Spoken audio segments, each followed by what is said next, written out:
வணக்கம் மக்களே! எல்லாரும் எப்படி இருக்கீங்க? Welcome to my channel KP vlogs. So உங்க எல்லாரையும் பார்க்கறதுல ரொம்ப சந்தோஷம். நீங்களும் அதே மாரி சந்தோஷமா இருப்பீங்க அப்படின்னு நம்புறேங்க. இன்னைக்கு வந்து ஒரு அற்புதமான ஒரு குக்கிங் விளாக் தான் பார்க்க போறீங்க. இன்னைக்கு என்ன குக் பண்ண போறோம் அப்படின்னா, ஆ கோக்னட் மில்க் கீ ரைஸ். அதுக்கு சைட் டிஷ் வந்து செட்டிநாட் மட்டன் கிரேவி. இதுதான் இன்னைக்கு செய்ய போறோம்.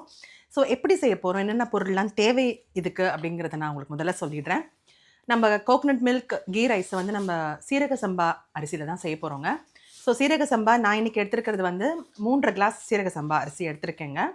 அதுக்கு வந்து எவ்வளோ அளவு தண்ணிலாம் நம்ம விட போறோம் அப்படின்றத நான் செய்முறை போது உங்களுக்கு சொல்றேங்க.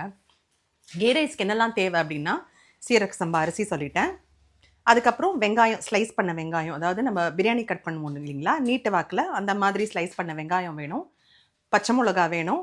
உப்பு, ஹோல் ஸ்பைசஸ் ஆஃப் கோர்ஸ். அப்புறம் முழு பூண்டு. இதுதான் நம்ம யூஸ் பண்ண போறோங்க.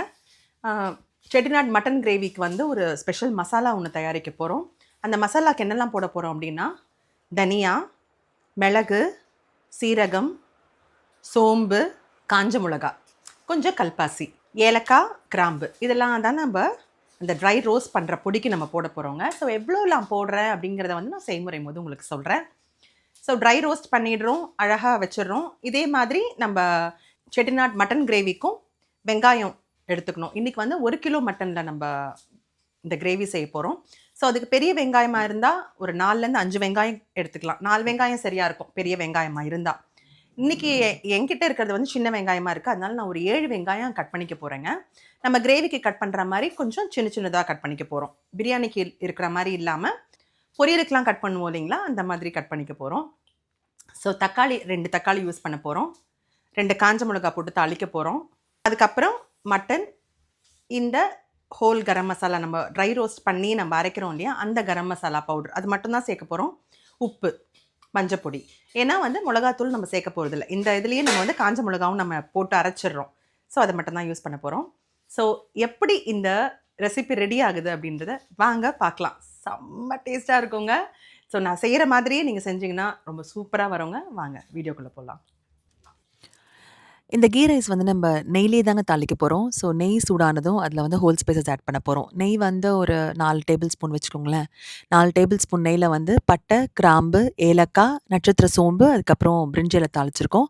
அப்புறம் வெங்காயம் ஆட் பண்ணுறோங்க. நல்லா தின் ஸ்லைசஸாக போட்டிருக்கிற வெங்காயத்தை ஆட் பண்ண போகிறோம். நம்ம பிரியாணிக்கெலாம் கட் பண்ணுவோம் இல்லைங்களா, அந்த மாதிரி வெங்காயம் கட் பண்ணி நம்ம ஆட் பண்ண போகிறோம். வெங்காயம் வந்து நல்லா ப்ரௌன் ஆகணுங்கிற அவசியம் இல்ல. நம்ம பிரியாணிக்குலாம் நல்லா ப்ரௌன் ஆகணும் அப்படின்னு வெயிட் பண்ணுவோம் இல்லையா, அந்த மாதிரி ஆகணுங்கிற அவசியம் இல்ல. கீ ரைஸ் வந்து அந்த சாதம் வந்து நம்மளுக்கு வெள்ளையாகவே தான் இருக்கணும். ஸோ நல்லா ப்ரௌன் ஆகணுங்கிற அவசியம் இல்லங்க. அது மாரி ஒரு மாரி கிறிஸ்டல் பதத்துக்கு மாறும்ல, கண்ணாடி பதத்துக்கு மாறும் இல்லைங்களா, அந்த லெவலுக்கு வந்தா போதும். நம்ம அடுத்தடுத்த இன்கிரீடியன்ட்ஸ் வந்து நம்ம ஆட் பண்ணிக்கலாங்க. சமையல்னு பொறுத்தவரைக்கும் நம்ம அத எப்படி கையாளுறோமோ, அத பொறுத்து நம்ம டேஸ்ட் மாறுங்க. ஸோ இந்த கீ ரைஸ்க்கு பொறுத்தவரைக்கும் நல்லா ப்ரௌன் ஆகணுங்கிற அவசியமே கிடையாதுங்க. ஸோ கொஞ்சம் கண்ணாடி பதத்துக்கு வந்தோனே நம்ம அடுத்தடுத்த இன்கிரீடியன்ட் நம்ம ஆட் பண்ண போறோம். வெங்காயம் இந்த இந்த பதத்துக்கு வந்தோடனே நான் 8 பச்சை மிளகாய் ஆட் பண்ணியிருக்கேங்க. அது கூட வந்து முழு பூண்டு ஆட் பண்ணுறோம். ஆக்சுவலாக இஞ்சி பூண்டு பேஸ்ட் கூட நம்ம ஆட் பண்ண போகிறதில்ல. ஏன்னா அது கலர் மாறிடும் அப்படின்றதுக்காக நம்ம முழு பூண்டு ஆட் பண்ணுறோம். இதுக்கப்புறம் நம்ம உப்பு போட்டுட்டு அளவு தண்ணி ஊற்ற வேண்டியிருக்காங்க.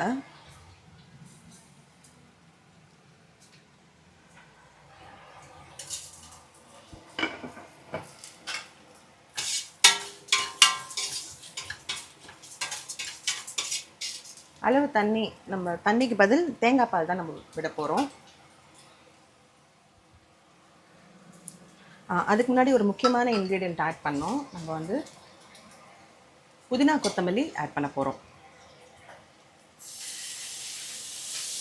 ஒரு கை புதினா, ஒரு கை கொத்தமல்லி.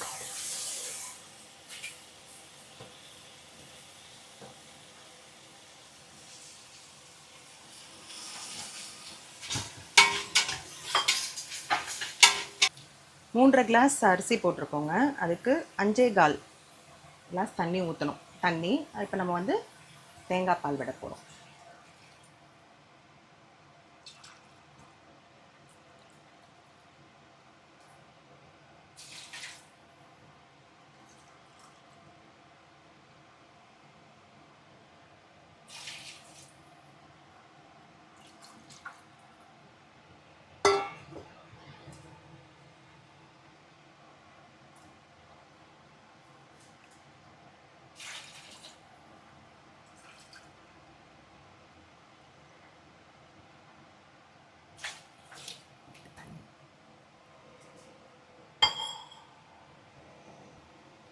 அரிசி 3 1/2 கிளாஸ் அரிசி சொன்னேன் இல்லைங்களா? 3 1/2 கிளாஸ் அரிசிக்கு 1 1 அப்படின்ற ரேஷியோவில் வந்து தண்ணி.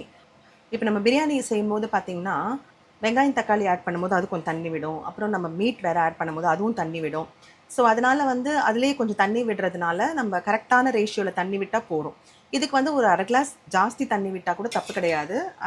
ரொம்ப அழகாக வந்து அரிசி வேகும். நம்ம இன்றைக்கி செய்ய போகிறது வேறு சீரக சம்பா அரிசி இல்லைங்களா? ஸோ ஃபென்டாஸ்டிக்காக இருக்குங்க. ரொம்ப செம்ம டேஸ்ட்டாக இருக்கும். அதில் எந்த விதமான டவுட்டும் வேண்டாம்.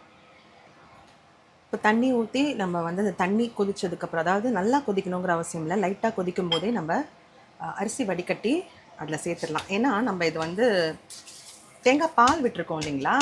ஸோ அந்த பால் வந்து பால் தனித்தனியாக அப்படி முறிஞ்ச மாதிரி வரக்கூடாது. அதனால் கொஞ்சம் அப்படியே இந்த பபிள்ஸ் வரும்போதே நம்ம அரிசியை போட்டுடலாம்.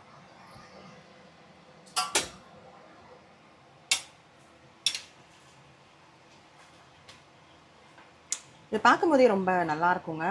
சரியான ஃப்ளேவர்ஃபுல்லாக இருக்கும். இந்த தேங்காய் பால், அப்புறம் இந்த சீரக சம்பா, புதினா, கொத்தமல்லி எல்லாமே வந்து பயங்கரமாக காம்ப்ளிமெண்ட், ஒன்றோட ஒன்று காம்ப்ளிமெண்ட் பண்ணி சரியான டேஸ்ட்டாக இருக்குங்க. ரொம்ப நல்லாயிருக்கும். நீங்கள் செஞ்சு பார்த்தீங்கன்னா உங்களுக்கே தெரியும். இதுக்கு நம்ம ஒரு சைட் டிஷ்ஷும் நம்ம பண்ண போகிறோம். அதை பற்றி இது முடிச்சுட்டு நான் உங்களுக்கு சொல்கிறேன். ஸோ இந்த ஸ்டேஜில் வந்து நீங்கள் உப்பு பார்த்துக்கலாங்க. உப்பு தேவைப்பட்டால் நீங்கள் போட்டுக்கலாம். இப்போது உப்பு சரியாக இருக்குது. இப்போ வந்து குக்கரை மூடிடலாம்.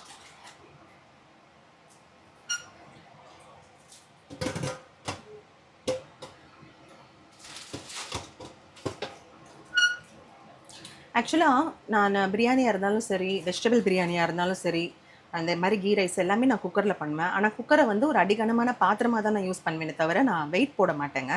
ஸோ நான் உங்களுக்கு நான் செய்கிற முறையை சொல்லிக் கொடுக்குறேன். ஸோ பிகினர்ஸ் நீங்கள் கற்றுக்கணும்னு நினச்சிங்கன்னா இதை நீங்கள் ஃபாலோ பண்ணிங்கன்னா ரொம்ப அழகாக வந்து இந்த சாப்பாடு வந்து உதிரி உதிரியாக வருங்க. இப்போ அரிசி போட்டாச்சு. இப்போ சீரக சம்பா அரிசிக்குள்ள பக்குவத்தை நான் சொல்கிறேன். இப்போ அரிசி போட்டுட்டு ஃபுல் சிம்லேருந்து நம்ம மீடியம் ஃப்ளேமுக்கு கொண்டு வந்துடுறோம். ஸோ மீடியம் ஃப்ளேமில் இது இருக்குது. 15 மினிட்ஸ் மீடியம் ஃப்ளேம்லேயும் 5 மினிட்ஸ் ஃபுல் சிம்லேயும் இப்போ நம்ம இதை வைக்க போகிறோம். 15 மினிட்ஸ் மீடியம் ஃப்ளேம்லேயும் 5 மினிட்ஸ், ஸோ டோட்டலி 20 மினிட்ஸ் வந்து தான் இதோட குக்கிங் டைம்ங்க. அது 15 மினிட்ஸ் மிடில் ஃப்ளேம்லேயும் 5 மினிட்ஸ் வந்து ஃபுல் சிம்லேயும் வைக்க போகிறோம். ஸோ இது ஆனதுக்கப்புறம் உங்களுக்கு நான் எடுத்து காமிக்கிறேன்னு. சூப்பராக வந்திருக்குங்க. ஸோ 20 மினிட்ஸ் ஆயிடுச்சு. நல்லா தம் ஆயிடுச்சு. நம்ம இப்போ ஸ்டவ் ஆஃப் பண்ணிட்டோங்க. அடுத்தது வந்து நம்ம இதுக்கு சூப்பரான ஒரு கிரேவி தான் பண்ண போகிறோம். அதாவது செட்டிநாட் மட்டன் கிரேவி. ஸோ இதுக்கு என்னென்ன தேவையான பொருட்கள் அப்படின்றத நான் ஆரம்பத்திலே சொல்லிட்டேன். வாங்க செய்ய ஆரம்பிச்சிடலாம்.